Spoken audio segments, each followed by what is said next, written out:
ആദിൽ. അപ്പോൾ request accept ചെയ്തിൽ join ചെയ്ത് വളരെ സന്തോഷം. അപ്പൊ അതിൽ ഞാനും ഐ തിങ്ക് 2017 മുതൽ അറിയാം അല്ലെ, 2017 അല്ലെങ്കിൽ 16 ടൈമിൽ, അത് അണ്ടർ ഗ്രാജുവേറ്റ് സമയത്ത് 16 മുതൽ PhD ചെയ്യുന്ന സമയത്ത് അറിയാം. അടുത്ത സുഹൃത്തുക്കളാണ്. ഇപ്പൊ അതില് യൂണിവേഴ്സിറ്റി ഓഫ് അമേരിക്കയിൽ അവിടെ PhD ചെയ്തുകൊണ്ടിരിക്കുകയാണ്, സൂപ്പർ കണ്ടക്ടിവിറ്റി അല്ലെ, യൂണിവേഴ്സിറ്റി ഓഫ് കാലിഫോർണിയ റിവേഴ്സൈഡ്. നമ്മള് ശനിയാഴ്ച അതിൽ അവിടെ രാവിലെ 8 മണിയാണ്, എനിക്കിവിടെ വൈകുന്നേരം 5 മണി. അപ്പോൾ ശനിയാഴ്ച ഇങ്ങനെ ഇരിക്കാൻ കാരണം ആരെങ്കിലും ഒന്ന് ഉപകാരമുണ്ടാവട്ടെ, നമ്മൾ കുറച്ച് കഷ്ടപ്പെട്ടു ഇങ്ങനെ ആവാൻ. അപ്പോൾ നിങ്ങൾക്ക് ആരെങ്കിലും ഇതിനെക്കൊണ്ട് ഉപകാരപ്പെടുകയാണെങ്കിൽ ഇറ്റ്സ് ഗുഡ് ഐഡിയ ഒന്നും പറഞ്ഞാണ് അതിൽ രാവിലെ തന്നെ ചായ കൂടിയും കുടിക്കാണ്ട് വലിച്ചോടെ എത്തിച്ചത്. അപ്പൊ അതല്ല നിനക്ക് എന്നെ ഇൻട്രൊഡ്യൂസ് ചെയ്യാൻ തുടങ്ങാം. Just take it forward. Thank you Shajeer, ഇങ്ങനെ ഒരു പ്ലാറ്റ്ഫോം ബിൽഡ് ചെയ്തതിനും ആൾക്കാരെ കൊണ്ടുവന്ന് സംസാരിപ്പിക്കുന്നതിലും. കാരണം നമ്മളെ പോലെ എത്രയോ കഴിവുള്ള കുട്ടികൾ നാട്ടിലുണ്ട്. അപ്പോൾ അവര് അറിവില്ലാത്തത് കൊണ്ട് അല്ലെങ്കിൽ ഡയറക്ഷൻസ് ഇല്ലാത്തത് കൊണ്ട് ഇവിടെ എത്തിപ്പെടാത്ത ഇഷ്ടം പോലെ മക്കളുണ്ട്. പ്രത്യേകിച്ച് ഞാനും കുറച്ച് മാറിയല്ല, നമ്മള് ഇവിടെ ഞാൻ കുട്ടികളെ പഠിപ്പിക്കുന്നുണ്ട്. അപ്പം എനിക്ക് ലൈക്ക് ആ പഠിപ്പിക്കുന്നതിൽ സമയത്ത് ഫീൽ ചെയ്ത കാര്യമുണ്ട്.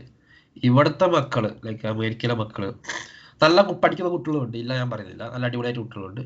അതേസമയത്ത് majority of students they know how to use, അല്ലെങ്കിൽ അവർക്ക് കാൽക്കുലേറ്ററും ചാറ്റ് GPT എങ്ങനെ യൂസ് ചെയ്യണം എന്ന് അറിയാവുന്ന കൊണ്ട് ക്ലിക്കായി പോകുന്ന ആൾക്കാരാണ്. ലൈക്ക് അവർക്ക് ടെക്നോളജിക്കലി അഡ്വാൻസ്ഡ് ആയതുകൊണ്ട് മാത്രം, അല്ലാതെ ഫണ്ടമെന്റൽ ഫിസിക്സോ അല്ലെങ്കിൽ ഫണ്ടമെന്റൽ നോളജോ വെരി വെരി ലാക്കിങ് ആണ്.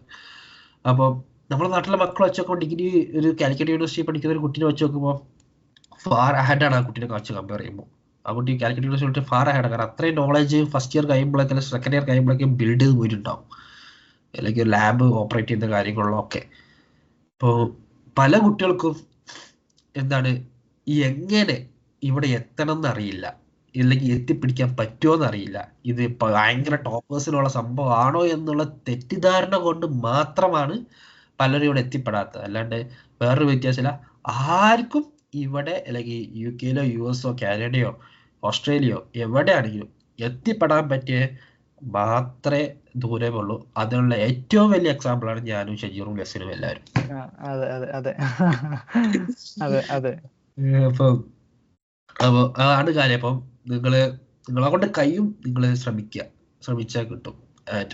എന്നെ ഇൻട്രൊഡ്യൂസ് ചെയ്യുകയാണെങ്കിൽ എൻ്റെ പേര് ആദിൽ ഷാ എന്നാണ്, എല്ലാവരും ആദിൽ എന്ന് വിളിക്കും, അല്ലെങ്കിൽ ഷാസ് എന്ന് ഇപ്പം ഒഫീഷ്യലി ഇവിടെ ലാബ് റിസർച്ചിൽ ഷാസ് എന്നറിയപ്പെടുന്നത്.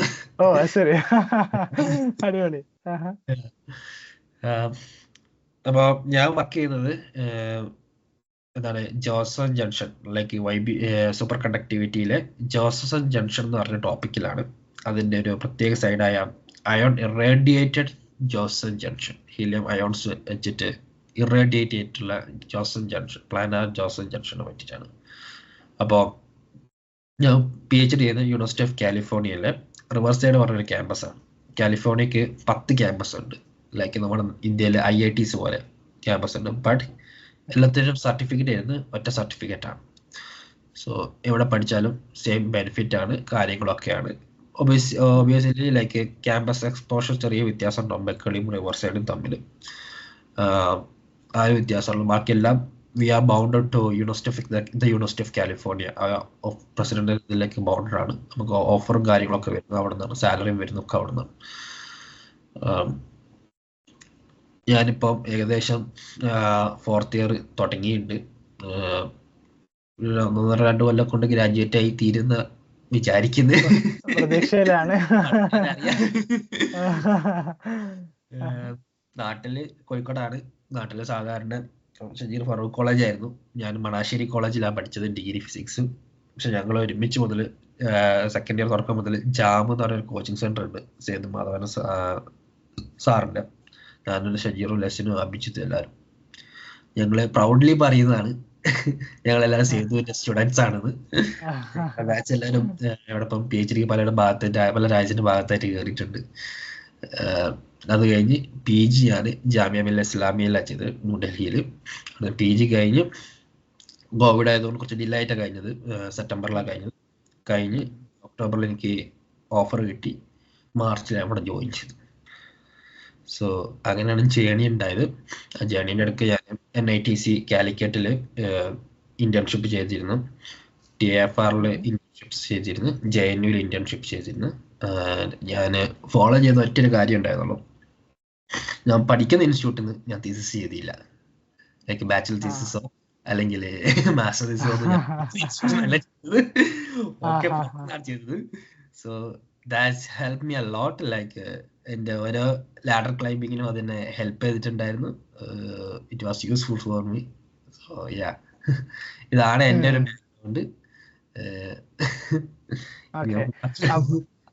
അപ്പോ ജാമിയയില് മാസ്റ്റേഴ്സ് ചെയ്യുന്ന സമയത്താണ് നമ്മള് ഈ JNUവിലും ഇവിടെയൊക്കെ ഇന്റേൺഷിപ്പ് ചെയ്തത് അല്ലേ? അത് ശരി. അപ്പോ ഇന്റേൺഷിപ്പിന് എന്തായാലും PhD പോർഷന് കിട്ടുമ്പോൾ വളരെ ഹെൽപ്ഫുൾ ആയിരിക്കും. കാരണം നമ്മൾ എക്സ്പീരിയൻസിൽ കുറെ കാണിക്കാം, പിന്നെ പേപ്പറുകൾ കാണിക്കാം, അങ്ങനെ വരികയാണെങ്കിൽ അങ്ങനെ, പിന്നെ റെക്കമെൻഡേഷൻ ലെറ്റേഴ്സ്, മൾട്ടിപ്പിൾ റെക്കമെൻഡേഷൻ ഉണ്ടാകുമ്പോൾ അത് വളരെ ഹെൽപ്ഫുൾ ആയിരിക്കും.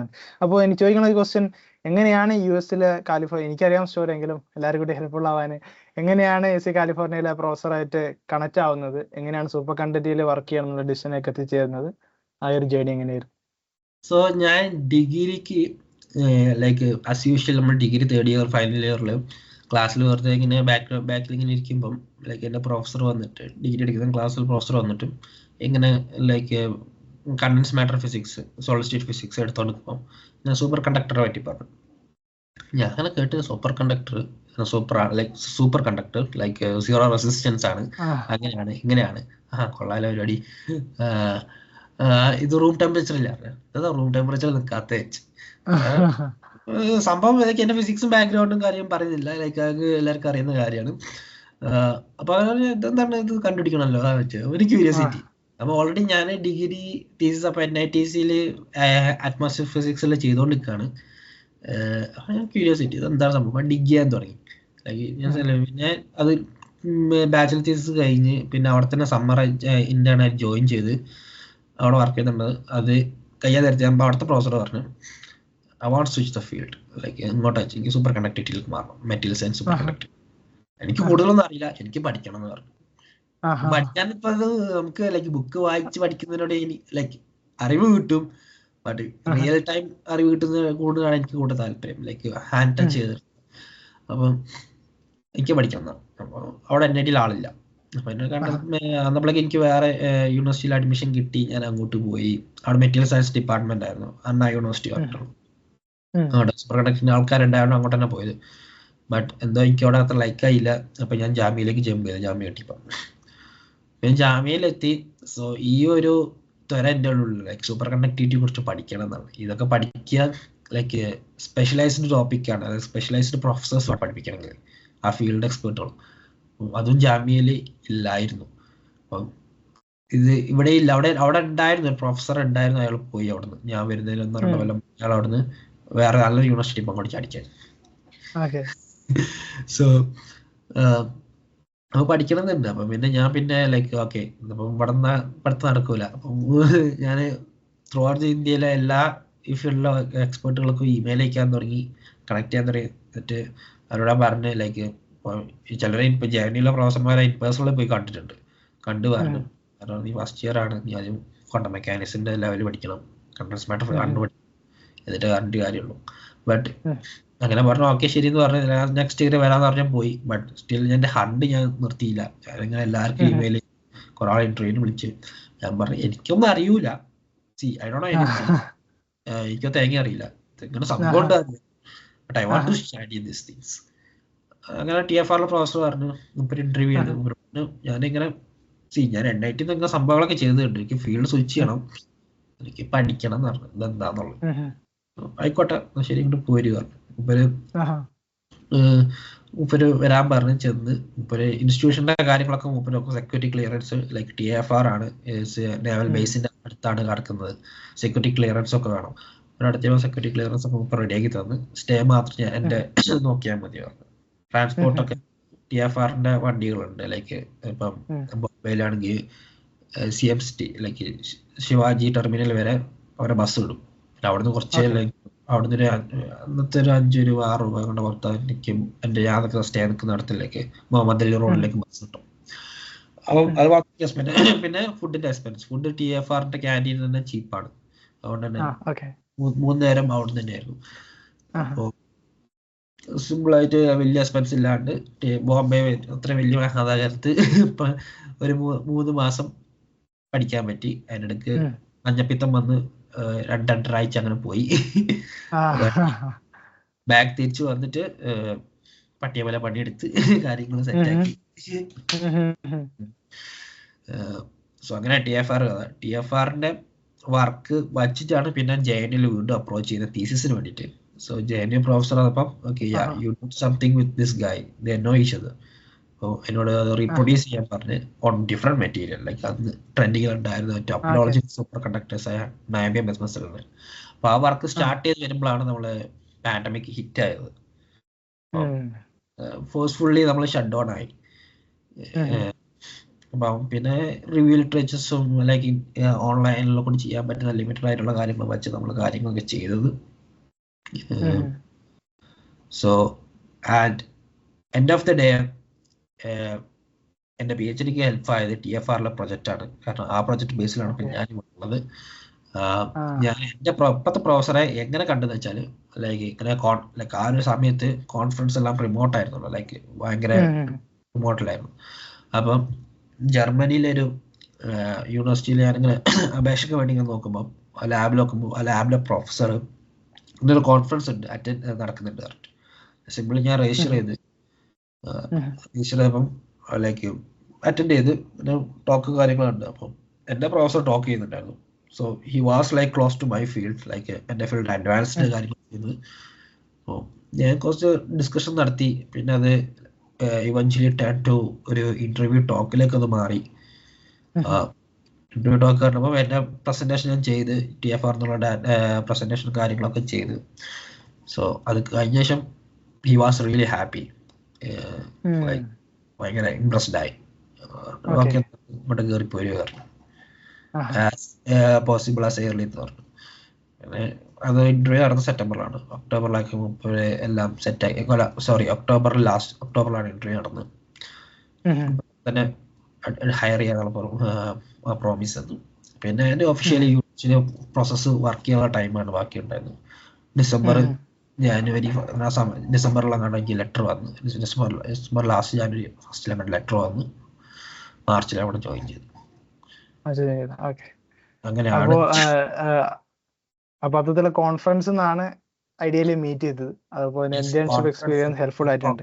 കോൺഫറൻസ് ആണ് ലൈക്ക് നമ്മളെ എപ്പോഴും ഹെൽപ്പ് ചെയ്യുന്ന ഒരു കാര്യം. ഞാൻ ഇതിലേക്ക് ജാമ്യ പഠിക്കുമ്പോൾ ഒരു MS പഠിക്കാനൊക്കെ ഒരു യൂണിവേഴ്സിറ്റി ഉണ്ട് ചൈനയിലെ, ഒരു one of the best university offer വന്നു. അതും ഇതേ കോൺഫറൻസ് ബേസ്ഡ് ആയിരുന്നു.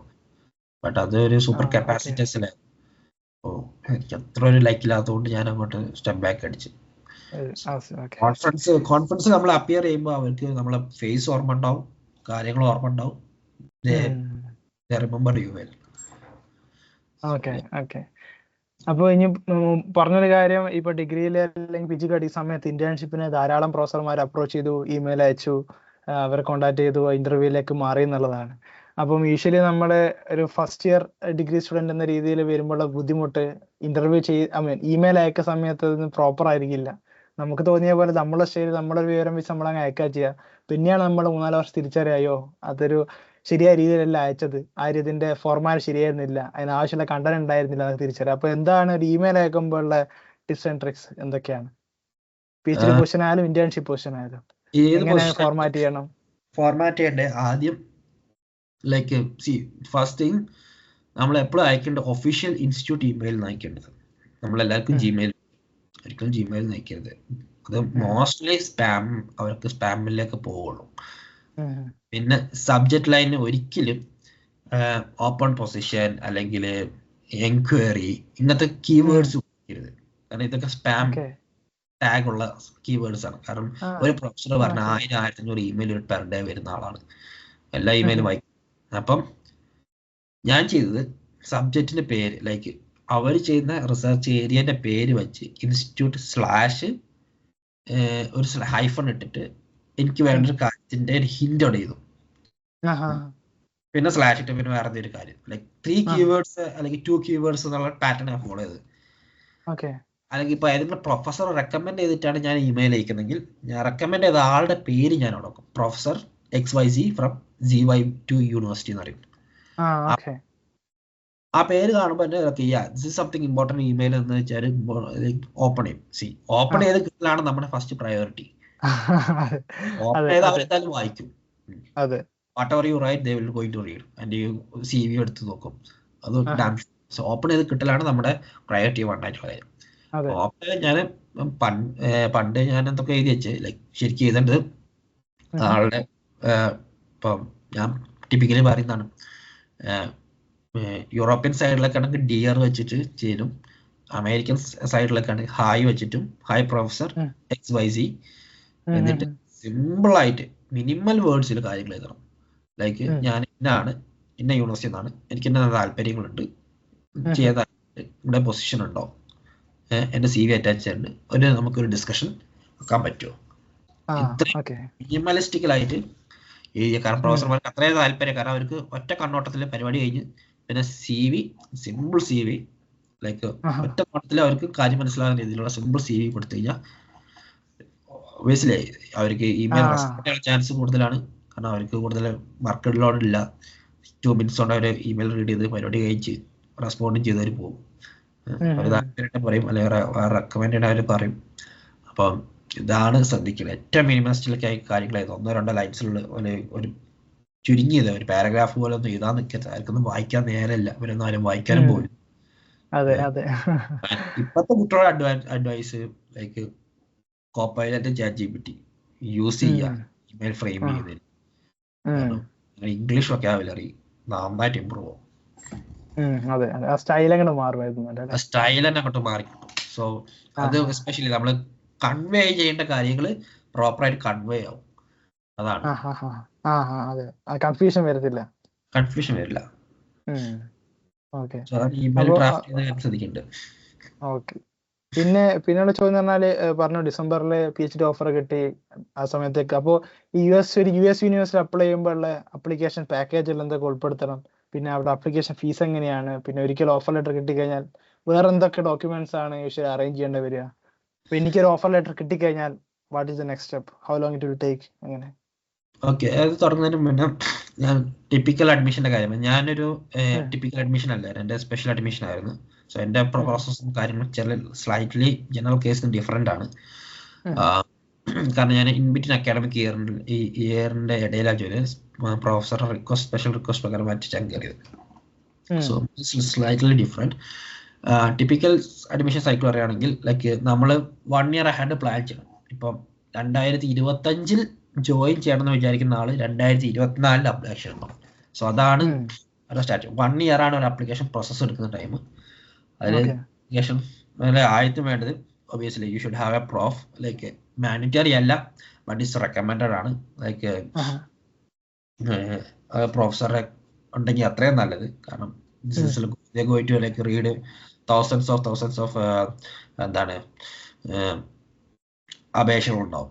അതിൽ നിന്ന് ഒരു 10 കുട്ടികളവർക്ക് എടുക്കാനോ 10-15 കുട്ടികളവർ എടുക്കാൻ പറ്റുള്ളൂ. അപ്പൊ ആരെ എടുക്കും? സോ ആൻഡ് ഒബിയസ്ലി ഒരു പ്രൊഫസറെ പേര് നിങ്ങൾ ഉപയോഗിക്കണമെങ്കിൽ അയാളുടെ പെർമിഷൻ വേണ്ടി വരും ആ യൂണിവേഴ്സിറ്റി. ഉപയോഗിച്ച് കഴിഞ്ഞാൽ ആ ആപ്ലിക്കേഷൻ ഫ്ലാഗ് ആവും. ഫ്ലാഗ് ആയി കഴിഞ്ഞാൽ നമ്മുടെ ആപ്ലിക്കേഷൻ ഡെസ്കിലേക്ക് വരുമ്പോൾ, കമ്മിറ്റി റിവ്യൂയിലേക്ക് വരുമ്പോൾ ആ പ്രൊഫസറോട് ഈ കമ്മിറ്റി അഭിപ്രായം ചോദിക്കും. So the decision will be coming to that prof. ആ പ്രൊഫസർ പവർഫുൾ എനഫ് ആണെങ്കിൽ ഡിഡ് യു ഇന്റർവ്യൂ, സോ അവർക്ക് കമ്മിറ്റിനെ ബയാസ് ചെയ്യാൻ കഴിയും. ബട്ട് ഒബിയസ്ലി കമ്മിറ്റി ആണ് final decision. Committee like minimum റിക്വയർമെന്റ്സും കാര്യങ്ങളും കമ്മിറ്റി നോക്കും. അത് എന്തുണ്ടാവുള്ളൂ, ലൈക്ക് യൂണിവേഴ്സിറ്റി റിക്വയർമെന്റ്സും കാര്യങ്ങളുണ്ടാവും. അപ്പം റിക്വയർമെന്റ്സിലേക്ക് വരുമ്പം എന്താണ്, US കേസിൽ വരുമ്പം മിനിമം 4 year ഗ്രാജുവേഷൻ വേണ്ടി വരും. അതായത് 3 year degree or like 4 year degree or like 3 year degree plus PG. ഇതിലും എക്സെപ്ഷൻ കൊടുക്കും. Like 3 year plus sufficient research experience ഉണ്ടെങ്കിൽ അവര് എടുക്കും. സോ അതും ഒരു മാറ്റം വരുത്തിയിട്ടുണ്ട്. പിന്നെ SOP സ്റ്റേറ്റ്മെന്റ് ഓഫ് പർപ്പസ്, നമ്മൾ എന്താ ചെയ്യുന്നത്, എന്തിനാ ചെയ്യുന്നത്, ഇതിനുള്ള ഉത്തരം ഒരു 1-2 പേജിനുള്ളിൽ ചെയ്യണം. പിന്നെ പേഴ്സണൽ സ്റ്റേറ്റ്മെന്റ് അവസാനം നമ്മളെ കുറിച്ച് നമ്മൾ എന്താ ചെയ്യുന്നത്, ലൈക്ക് ഞാൻ ആരാണ്, എന്താണ് എൻ്റെ ആഗ്രഹം, ഞാൻ നാളെ എന്താവാൻ തീരുമാനിക്കും, ഇതിനെ കുറിച്ച്. പിന്നെ നിങ്ങളുടെ ക്രെഡിറ്റ് കാർഡ് ടോട്ടൽ അതൊരു ഇവിടുത്തെ സ്കെയില് 4ൽ 3 വേണമെന്നാണ്. ഏകദേശം നാട്ടിലെ 75, 70, 80 എന്നൊക്കെ പല സ്കെയിലും ലൈക്ക് കൺവേർഷൻ അനുസരിച്ച് ചെറിയ വ്യത്യാസങ്ങളുണ്ടാവും. അത് വേണം. ബട്ട് അത് റെക്കമെൻഡഡ് ആണ്, മാൻഡറ്ററി അല്ല. അതിലും ഒരു എക്സെപ്ഷൻ കിട്ടും. ലൈക്ക് നിങ്ങൾക്ക് if you are extraordinary in റിസർച്ചിലാണെങ്കിൽ അവർ അതിൽ കൺസിഡറേഷൻ ചെയ്യും. ലൈക്ക് ഇപ്പം 2.5 2 ലൈക്ക് റിസർച്ചിലൊക്കെ പേപ്പർ 2, 3 ഫസ്റ്റ് പേപ്പേഴ്സ് ഉണ്ടെങ്കിൽ ഗ്രേഡ്സ് ഒരാളുടെ അൾട്ടിമേറ്റ് അല്ലാതെ വിശ്വസിക്കുന്ന ഒരു വിഭാഗം ആൾക്കാരാണ് അമേരിക്കൻസ് പൊതുവെ. ബട്ട് അതുകൊണ്ട് അവര് അത്ര ഫോക്കസ് ചെയ്യില്ല, ബട്ട് റെക്കമെൻഡ് ചെയ്യുന്നതാണ്. പിന്നെ അപ്ലിക്കേഷൻ ഫീ ഇപ്പൊ കാലിഫോർണിയന്റെ കാര്യത്തിലാണെങ്കിൽ അത് ഞാൻ അപ്ലൈ ചെയ്യുമ്പോൾ $120 ആയിരുന്നു. ഇപ്പോഴത്തെ ലേറ്റസ്റ്റ് അഡ്മിഷൻ സൈക്കിളിന്റെ കാരണം $160 ഏകദേശം നാട്ടിലൊരു 12-15 $15,000 രൂപേന്റെ അടുത്തോളം അപ്ലിക്കേഷൻ ഫീ ഉണ്ട്. വലിയ എക്സ്പെൻസീവ് ആണ്. ബട്ട് നമുക്ക് വേറെ യൂണിവേഴ്സിറ്റികളിൽ ലൈക്ക് പ്രൈവറ്റ് യൂണിവേഴ്സിറ്റികളായ MIT, ഹാർവാർഡ് അങ്ങനത്തെ യൂണിവേഴ്സിറ്റികളിൽ അപ്ലിക്കേഷൻ ഫീ വേവിയർ പറഞ്ഞ സാധനമുണ്ട്. റിക്വസ്റ്റ് ചെയ്താൽ കിട്ടും. കാലിഫോർണിയയിൽ അത് കിട്ടല് വളരെ വളരെ വളരെ ബുദ്ധിമുട്ടാണ്. നിങ്ങളെ പ്രൊഫസർ അത്രയും നിങ്ങളെ വേണമെന്ന് ആഗ്രഹിച്ചാൽ maybe he or she can waive, but there are a lot of limitations. എല്ലാവർക്കും അത് വേവ് ചെയ്യാൻ പറ്റിക്കൊള്ളുന്നുണ്ടാവില്ല. പിന്നെ GRE, TOEFL പോലത്തുള്ള എക്സാമുകളായിരുന്നു. അത് നിങ്ങളുടെ ഡിപ്പാർട്ട്മെന്റിന്റെ ലൈക്ക് വൺസ് യു പ്രൊഫസേഴ്സ് ഒക്കെ ഫൈനലൈസ് ചെയ്ത് ഡിപ്പാർട്ട്മെന്റ് ഒക്കെ തീരുമാനമായ ശേഷം മാത്രം നിങ്ങൾ എടുക്കേണ്ട എക്സാമുകളാണ്. ഞാൻ 2 എനിക്ക് എടുക്കേണ്ടി വന്നില്ല. എൻ്റെ ആ സമയത്ത് 2 എനിക്ക് വേവ് ചെയ്ത് കിട്ടി. പാൻഡമിക് റീസൺസ് ഉണ്ടായിരുന്നു. പിന്നെ ഓൾറെഡി ഞാൻ ഇംഗ്ലീഷ് സ്പീക്കിംഗ് യൂണിവേഴ്സിറ്റി നിന്നാണ് ഗ്രാജുവേറ്റ് ചെയ്തത്. ഇന്റർവ്യൂ ചെയ്യുന്ന പ്രൊഫസർ എല്ലാ കാരണങ്ങളും എൻ്റെ ഇംഗ്ലീഷ് റിക്വയർമെന്റ്സ് അവർ വേവ് ചെയ്ത് തന്ന്. ബട്ട് ഇവഞ്ച്വലി നമ്മളിവിടെ ലാൻഡ് ചെയ്ത ശേഷം 6 monthsനുള്ളിൽ നമുക്ക് ഒരു ഇംഗ്ലീഷ് എക്സാം എടുക്കണം. അത് അവർ പറയുന്നത് വെബ്സൈറ്റിൽ നിന്ന് എടുക്കണം. അത് ജസ്റ്റ് ചീപ്പ്, റിയലി ചീപ്പാണ്, വലിയ എക്സ്പെൻസീവ് അല്ല. It's not that hard as like TOEFL അങ്ങനത്തെ പോലത്തെ ഹാർഡ് ആയിട്ടുള്ള വളരെ സിമ്പിൾ ആയിട്ടുള്ള എക്സാമാണ്. Easy anyone can pass. അപ്പോൾ അങ്ങനെ ഇന്റർണൽ എക്സാം ഉണ്ടാവും, അത് പാസ് ചെയ്യാൻ മതി. പിന്നെ ഈ അഡ്മിഷൻ സൈക്കിൾ പറയുന്നത് സാധാരണ സൈക്കിൾ ഫാളിലാണ് അപ്ലിക്കേഷൻ ഓപ്പൺ ആവുക. അതായത് ഏകദേശം സെപ്റ്റംബർ മുതൽ ഡിസംബർ 1 വരെയാണ് ഒരു അപ്ലിക്കേഷൻ ജനറൽ പ്രീമിയം യൂണിവേഴ്സിറ്റീസിന്റെ അപ്ലിക്കേഷൻ ഓപ്പൺ ആയി കിടക്കുക. ചില യൂണിവേഴ്സിറ്റീസിന്റെ അപ്ലിക്കേഷൻ ഡിസംബർ ലാസ്റ്റ് ജാനുവരി വരെ പോകും, ചിലത് ഡിലേ ആയിട്ട് വരും. സോ യൂണിവേഴ്സിറ്റിന്റെ ക്വാളിറ്റിക്ക് അനുസരിച്ചാണ്. പിന്നെ വൺസ് നമ്മളെ അപ്ലിക്കേഷൻ വായിച്ച് ഒരു ഫെബ് ടു മാർച്ചിന്റെ ഏപ്രിലിന്റെ ഇടയിൽ നമ്മുടെ റിസൾട്ട്സ് ഔട്ട് ആവും. ലൈക്ക് അഡ്മിഷൻ ആണോ ഇല്ലേ, വെയിറ്റിംഗ് ആണോ, സെക്കൻഡ് ലെവലാണോ, എല്ലാം അവർ ഔട്ട് ചെയ്യും. ഔട്ട് ചെയ്ത് വൺസ് വിസ ലൈക്ക് ലെറ്റർ വന്ന ശേഷം നമുക്കൊരു ടൈം ഓഫ് പീരീഡ് ഉണ്ടാവും. നമുക്കത് അക്സെപ്റ്റ് ചെയ്യാം, അല്ലെങ്കിൽ റിജക്റ്റ് ചെയ്യാം, അല്ലെങ്കിൽ ഡിഫർ ചെയ്യാം. ഡിഫർ ചെയ്യുക വെച്ചാൽ ഓക്കെ ഞാനിത് അക്സെപ്റ്റ് ചെയ്ത് പക്ഷെ ഈ കൊല്ലം ജോയിൻ ചെയ്യില്ല, അടുത്ത കൊല്ലം ജോയിൻ ചെയ്യാം. ഡിഫർ ചെയ്യുന്ന സ്കീമുണ്ട്. അപ്പോൾ അതിന്റെ കൂടെ വെച്ചാൽ നമുക്ക് ഓക്കെ വി ഗോട്ട് അഡ്മിഷൻ, പക്ഷെ നമ്മൾ ജോയിൻ ചെയ്യണം. നമുക്ക് ഒരു കൊല്ലം കൂടി അറ്റംപ്റ്റ് എടുത്താണ്ട് കിട്ടിയില്ലെങ്കിൽ നമുക്ക് ഇവിടേക്ക് തന്നെ വരാം. സ്കീമാണത്. അത് വേണമെങ്കിൽ താല്പര്യമുള്ളവർക്ക് എടുക്കാം. അപ്പം ചില okay deserve really good university വിശ്വസിക്കുന്ന ആൾക്കാരുണ്ടെങ്കിൽ അവർക്ക് ഡിഫർ ആയിട്ട് ഒരു കൊല്ലം കൂടി വേറെ സംതിങ് ചെയ്തിട്ട് അറ്റംപ്റ്റ് എടുത്താം. വേറെ കിട്ടിയിട്ട് വേറെ ജമ്പ് ചെയ്യുകയാണെങ്കിൽ വിഷയമല്ല, ഇല്ലെങ്കിൽ ഇവർക്ക് വിഷയമല്ല. പിന്നെ വിസ പിന്നെ അതിന് ശേഷം നമുക്ക് ആ ഫോം സബ്മിറ്റ് ചെയ്ത ശേഷം നമുക്കൊരു I-20 ഫോം ജനറേറ്റ് ചെയ്യും. ലൈക്ക് നമ്മുടെ ട്രാവൽ ഡോക്യുമെന്റ് ആണ്. അപ്പോൾ വൺസ് അത് കിട്ടിയ ശേഷം നമ്മൾ വിസ പ്രോസസ്സ് സ്റ്റാർട്ട് ചെയ്യാം.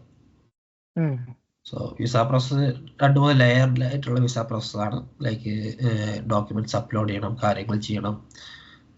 പിന്നെ എംബസി പോയിട്ട് ഇന്റർവ്യൂ ഉണ്ടാവും, അവിടുന്ന് അപ്രൂവൽ കിട്ടണം. PhD പ്രീമിയം ഇൻസ്റ്റിറ്റ്യൂട്ട്സിൽ PhDs കാര്യങ്ങൾ വരുമ്പോൾ അവര് റിജക്ഷൻസ് കുറവാണ് എവിടെയാണെങ്കിലും. വിസ കിട്ടൽ കുറച്ച് കോംപ്ലിക്കേറ്റഡ് ആണ്. എൻ്റെ എന്താണ് കുറച്ച് ഒരു പൊട്ടൻഷ്യൽ അവിടെ ഉണ്ടാക്കി വെച്ചിട്ടുണ്ട്. എല്ലാവരും കൊടുക്കില്ല എന്നുള്ളൊരു പൊട്ടൻഷ്യൽ അവരുണ്ട്. ലൈക്ക് എന്നാലും നല്ല കുട്ടികൾക്ക് കൊടുക്കണം എന്നുള്ളൊരു ധാരണ എല്ലാവരും എടുക്കുന്നത്. അപ്പോൾ അതുണ്ട്. വൺസ് അത് കിട്ടിക്കഴിഞ്ഞാൽ ഇതിനുള്ള സമയമാണ്. ലൈക്ക് മാർച്ച് ഏപ്രിൽ ലൈക്ക് ഫെബ്രുവരി മാർച്ച് ആകുമ്പോൾ നമ്മൾ റിസൾട്ട് വരും. പിന്നെ ബാക്കിയുള്ള സെപ്റ്റംബർ വരെയുള്ള സമയം നമുക്ക് ഇതിനാണ് വിസ ക്ലിയറൻസ് കിട്ടാൻ വേണ്ടി. സോ വൺസ് കിട്ടിക്കഴിഞ്ഞാൽ നമുക്ക് വരാം. ലൈക്ക് ഒരു മാസം ക്ലാസ് ഒരു മാസം മുന്നേ നമുക്ക് ഇവിടെ വരാം. അതാണ് എയർലൈസ്റ്റ് ലാൻഡിങ് ടൈം. പിന്നെ വന്നപാടെ തന്നെ ഒരുവിധം എല്ലാ യൂണിവേഴ്സിറ്റിയും വന്നപാടെ തന്നെ നമുക്ക് എന്തെങ്കിലും ഒരു ഫണ്ടിങ് തരും ലാൻഡ് ചെയ്ത് കുറച്ച് ദിവസത്തിനുള്ളിൽ. കാരണം നമുക്ക് റൂം സെറ്റപ്പ് ചെയ്യണം, എല്ലാം സെറ്റപ്പ് ചെയ്യണം. അപ്പം ഞാൻ അറിയപ്പെടുത്ത എനിക്ക് 3 മാസം സാലറി ഒരുമിച്ചാണ് തന്നവര്. സോ നമുക്കെല്ലാം ആ ഒരു സാലറി കൊണ്ട് നമുക്ക് വീട് സെറ്റപ്പ് ചെയ്യാം, കാര്യങ്ങൾ സെറ്റപ്പ് ചെയ്യാം, നമുക്ക് ഡെസ്ക് ലാപ്പ് കാര്യങ്ങൾ XYZ എല്ലാം നമുക്ക് സെറ്റപ്പ് ചെയ്തെടുക്കാം. സോ അത് നമുക്കൊരു അഡ്വാൻറ്റേജ് ആണ്. നമുക്ക് സാലറി കിട്ടുന്ന നേരെ വെയിറ്റ് ചെയ്യേണ്ട, എല്ലാം പാക്കേജ് എല്ലാം സെറ്റ് ആയി കഴിഞ്ഞ ശേഷം നമ്മൾ ഓക്കെ സോ അങ്ങനെയാണ് ഇവരെ പ്രോസസ്സ് വർക്ക് ചെയ്തത്. പിന്നെ വൺസ് എത്തിക്കഴിഞ്ഞ് കഴിഞ്ഞാൽ ലൈക്ക് യൂണിവേഴ്സിറ്റി റിപ്പോർട്ട് ചെയ്യണം, പ്രൊഫസർക്ക് റിപ്പോർട്ട് ചെയ്യണം, ലൈക്ക് അങ്ങനെ റിപ്പോർട്ടിങ് കാര്യങ്ങളുണ്ടാവും. നമ്മൾ ഡോക്യുമെന്റ്സ് ഒക്കെ ലൈക്ക് ഒന്ന് ക്ലിയർ ആക്കേണ്ടി വരും. ലൈക്ക് ഇവിടെ എത്തിയ ശേഷം നമുക്ക് കുറച്ച് ഡോക്യുമെന്റ്സ് ഇവിടെ എത്തിയിട്ടുള്ള like embassy, border security, potential അങ്ങനെ അപ്ലോഡ് ചെയ്യേണ്ട കാര്യങ്ങളുണ്ടാവും. സോ അത് കഴിഞ്ഞ് പിന്നെ ബാക്ക് ടു ലൈക്ക് നമ്മൾ ഇവിടുത്തെ ട്രാക്കിലേക്ക് വരും ഇവഞ്ച്വലി. പിന്നെ ഡോക്യുമെന്റ്സ് ഉണ്ട്, സോഷ്യൽ സെക്യൂരിറ്റി, നമ്മുടെ നാട്ടിലെ ആധാർ കാർഡ് പോലത്തെ സംഭവമാണ്. അപ്പോൾ അതൊക്കെ ചെയ്യാണ്ടാവും. ഇവഞ്ച്വലി നമ്മൾ ആ ട്രാക്കിലൊക്കെ കയറിയിട്ട് അങ്ങനെ ചെയ്തു പോയിക്കോളും. ഓക്കെ. അപ്പം മേജർ അതായത് PhD ജോയിൻ ചെയ്യുമ്പോഴുള്ള എക്സ്പെൻസ് പറയുന്നത് ഒന്ന് നമ്മുടെ വിസ ചാർജസ് ആണ്, പിന്നെ രണ്ടാമത് ഈ അപ്ലിക്കേഷൻ ചാർജ്, പിന്നെ നമ്മുടെ ഇംഗ്ലീഷ് എക്സാം ഒക്കെ എടുക്കേണ്ട അതിന്റെ എക്സ്പെൻസ്. ഈ മൂന്നാം മേജർ നമ്മളെ തുടങ്ങുന്നതിന് മുമ്പേ ഉള്ളത്. ബാക്കിയൊക്കെ നമ്മൾ അവിടെ വന്നു കഴിഞ്ഞാൽ യൂണിവേഴ്സിറ്റി സ്റ്റൈപ്പൻഡ് കിട്ടി നമുക്ക് അക്കോമഡേഷൻ കാര്യങ്ങളൊക്കെ ശരിയായിക്കോളും. അപ്പൊ ആ ഒരു 3 അതിൽ മേജർ ഞാൻ പറയാം അപ്ലിക്കേഷൻ ഫീ ആണ്. ലൈക്ക് വിസന്റെ കാര്യങ്ങളിൽ വിസക്ക് 2 തരം അറൌണ്ട് $300 വിസന്റെ ഫീ വരും. ലൈക്ക് സർവീസ് ഒന്നുമില്ല. ചിലവര് വേവ് ചെയ്യും, ചില യൂണിവേഴ്സിറ്റിക്കാരെ ലൈക്ക് ഡിസ്കൗണ്ട് കൊടുക്കും. സോ യൂണിവേഴ്സിറ്റിക്ക് ചെയ്യാം. അപ്പോൾ അതില് ലൈക്ക് പിന്നെ വൺസ് കിട്ടിക്കഴിഞ്ഞാൽ പിന്നെ ഒരു $150 $300 കൊടുക്കുക, അല്ലെങ്കിൽ $30,000 കൊടുക്കുക എന്നുള്ള ആർക്കും വലിയൊരു ലൈക്ക് എവിടെന്നെങ്കിലും ഉണ്ടാക്കി കൊടുക്കും. അപ്ലിക്കേഷൻ ഫീ ആണ് എല്ലാവർക്കും ഒരു ഹെഡ് ഏക്ക്. കാരണം ഇത് കിട്ടുകയോ കിട്ടില്ല അറിയാൻ ഒരു ലൈക്ക് 1 lakh ഇൻവെസ്റ്റ് ചെയ്യണമല്ലോ. അതാണ് അതിൽ ഏറ്റവും വലിയ ഒരു ഹെഡ് ഏക്ക് ആയിട്ട് വരുന്നത് ഞാൻ മനസ്സിലാക്കിയത്. പിന്നെ അപ്ലിക്കേഷൻ കൊടുക്കുന്നതിന് മുന്നേ തന്നെ നമുക്ക് ഏകദേശം പ്രൊഫൈൽ അല്ലെങ്കിൽ ഏതെങ്കിലും എക്സാം എടുക്കണമെന്നുള്ളത് നമുക്ക് തീരുമാനം. സോ അതിനനുസരിച്ച് നമ്മൾ ചെയ്താൽ മതി. അതും ഒരു ഓപ്ഷനിലാണ്. കാരണം ഇപ്പോൾ ഉള്ള യൂണിവേഴ്സിറ്റീസ് GRE ഒമിറ്റ് ചെയ്യുന്നുണ്ട്, ടോഫൽ ഒമിറ്റ് ചെയ്യുന്നുണ്ട്.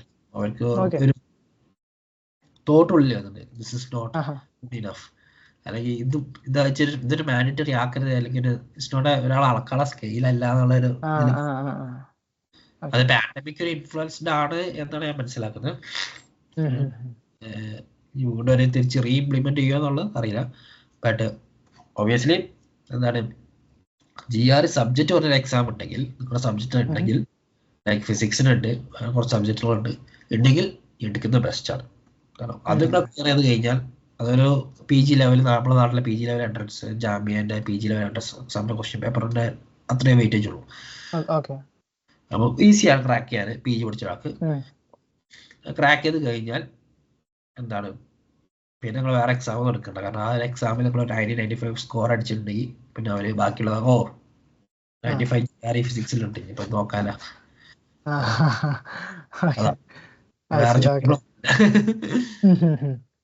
അപ്പം വേറെ നമ്മുടെ ഓരോ സ്ഥലത്തെയും PhD ട്രെയിനിങ് ഡിഫറെന്റ് ആണ്. ഇപ്പോൾ ഇന്ത്യയിലും അതുപോലെ തന്നെ ഇന്ത്യയിലാണെങ്കിൽ നമുക്ക് പറഞ്ഞ തൊട്ട് 1 വർഷം ഫുള്ള് 2 സെമസ്റ്റർ എങ്കിലും കോഴ്സ് വർക്ക് ഉണ്ടാവും. അതിനുശേഷം ഒരു may be 2 Kollam course work ഉണ്ടാവാം, ഡിപ്പെൻഡ് ഓൺ ക്രെഡിറ്റ്സ്. അതിനുശേഷം നമ്മളെ ട്രെയിനിങ് ചെയ്ത് പിന്നെയാണ് റിസർച്ച് പ്രവേശിക്കുക. UK ഡയറക്ട്ലി കോഴ്സ് വർക്ക് ഒന്നും ഡയറക്ട്ലി സ്റ്റാർട്ട് ചെയ്യാണ് 3 വർഷം 3.5 വർഷം കൊണ്ട് തീർക്കുന്ന രീതിയിൽ. US എങ്ങനെയാണ്, എത്ര യൂഷ്വലി ഡ്യൂറേഷൻ എങ്ങനെയാണ്, അതിന്റെ ഒരു ട്രെയിനിങ്, അതിന്റെ ഒരു റെസൊല്യൂഷൻ ഒക്കെ എങ്ങനെയാണ്, ട്രെയിനിങ് ആൻഡ് റിസർച്ച് ടീച്ചിങ് ഉണ്ട് അതുപോലെ.